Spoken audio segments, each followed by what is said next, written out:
people are making their decisions basing their opinions on what could not be or could be a factual review. It's insane.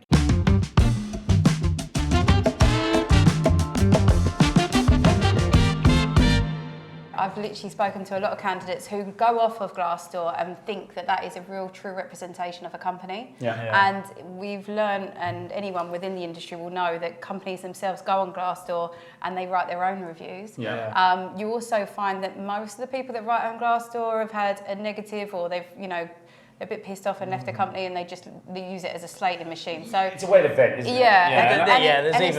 It's not something I would go. I've got experience I can share about Glassdoor from when I was in my previous employment. While I was working there, we had some challenges there because, in sales, you are looking at a tough retention, and I think we're always as honest as we can be, but someone's always a bit surprised and a bit caught out. They haven't achieved the numbers they were set out to achieve. They might not have felt supported. They might have had their management, their expectations mismanaged, and so they've ended up losing their position. They've gone on Glassdoor, they've written it. Glassdoor don't actually monitor or take any responsibility to find out if these are factual.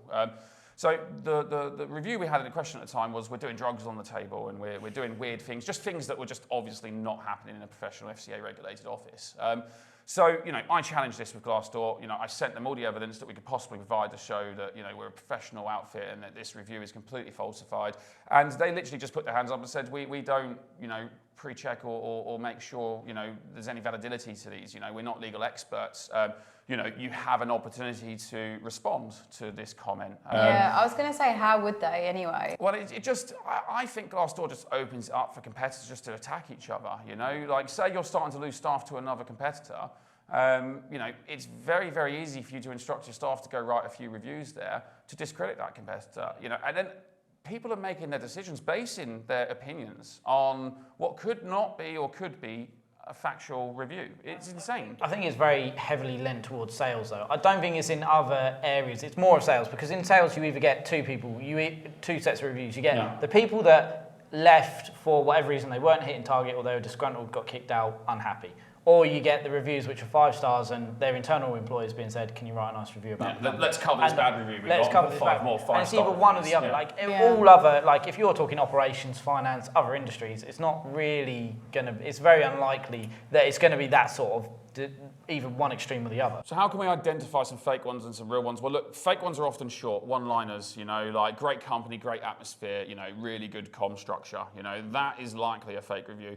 Typically, someone writing a review is venting. Typically, someone writing a review is trying to give some feedback. So you're typically going to see paragraphs. You're going to see a lot more detail inputted into it. When you're seeing a lack of detail in these reviews, you're often likely going to see that that's the employers writing their own reviews. Now that I've mentioned this, go on Glassdoor, have a look yourself, and see for yourself, how many of those do you think are genuine? How many of those have been written by the employers? How many of those have been written by disgruntled staff? It's a real problem, and I think Glassdoor needs to mediate it better. I think there needs to be some kind of regulations. I mean, I don't know the solution here, but I know that Glassdoor, have a responsibility to do better. I have no idea how they would actually do that. This isn't an attack on Glassdoor, but they're the biggest mediator in reviews for employers, and they're the ones that are being most irresponsible, which I think is important to highlight that. Sorry, Glassdoor, but I think you're doing a bad job mediating.